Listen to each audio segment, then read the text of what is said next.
Let us go then, you and I, where the evening is spread out against the sky like a patient etherized upon a table.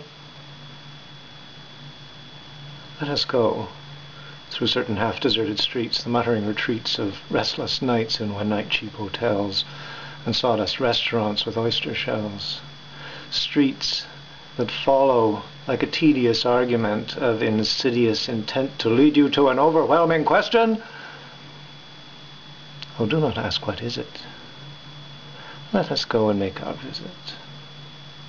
In the room the women come and go, talking of Michelangelo, the yellow fog that rubs its back upon the window panes, the yellow smoke that rubs its muzzle on the window panes, licked its tongue into the corners of the evening, lingered upon the pools that stand in drains, let fall upon its back the soot that falls from chimneys, slipped by the terrace, made a sudden leap, and seeing that it was a soft October night, curled once about the house and fell asleep. And indeed there will be time for the yellow smoke that slides along the street, rubbing its muzzle upon the window panes. There will be time to prepare a face to meet the faces that you meet. There will be time to murder and create, and time for all the works and days of hands that lift and drop a question on your plate. Time for you, and time for me, and time yet for 100 indecisions, and for 100 visions and revisions, before the taking of a toast and tea.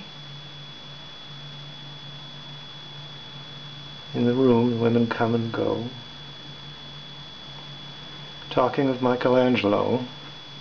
And indeed there will be time to wonder, do I dare, and do I dare?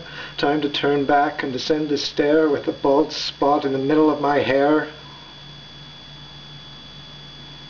They will say, but how his hair is growing thin. My morning coat, my collar mounting firmly to the chin, my necktie rich and modest but asserted by a simple pin. They will say, but how his arms and legs are thin.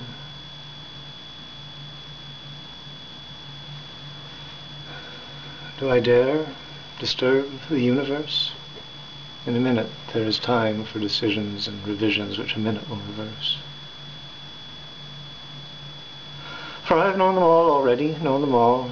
I've known the mornings, evenings, afternoons. I have measured out my life with coffee spoons.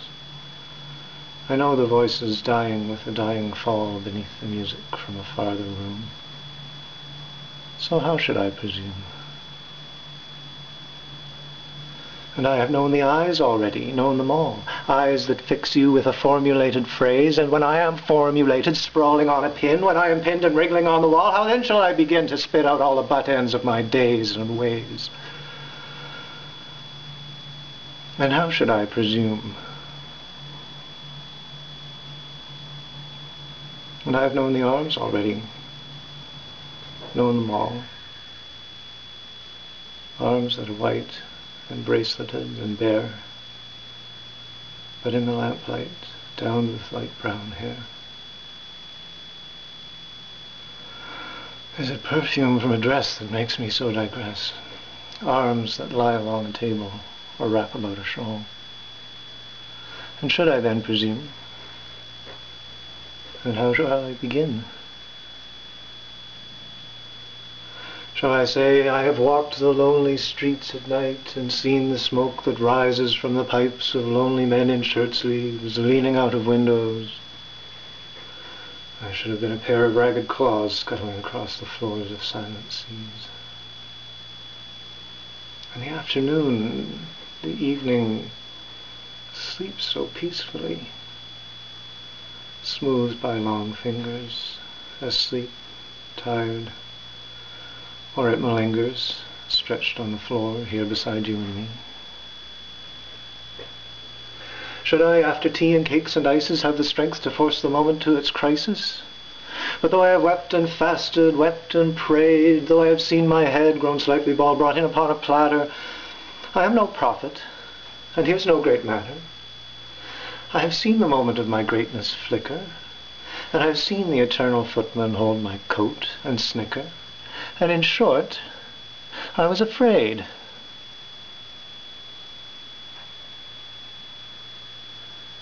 And would it have been worth it after all? After the cups, the marmalade, the tea, among the plates, among some talk of you and me, would it have been worthwhile? To have bitten off the matter with a smile, to have squeezed the universe into a ball, to roll it towards some overwhelming question, to say, I am Lazarus, come from the dead, come back to tell you all, I shall tell you all. If one, settling a pillow by her head, should say, that is not what I meant at all. That is not it at all.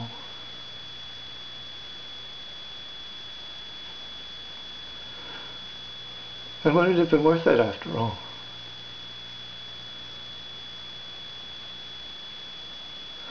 After the sunsets and the dooryards and the sprinkled streets, after the novels, after the teacups, after the skirts that trail along the floor, and this, and so much more. It is impossible to say just what I mean, but as if a magic lantern threw the nerves in patterns on the screen. Would it have been worthwhile if one, settling the pillow or throwing off a shawl and turning toward the window, should say, that is not it at all. That is not what I meant at all.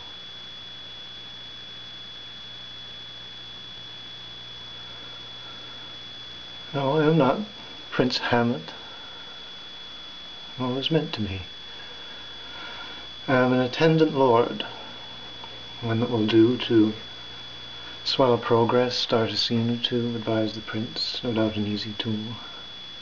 Politic, cautious and meticulous, full of high sentence, but a bit obtuse. At times almost ridiculous. Almost, at times, the fool.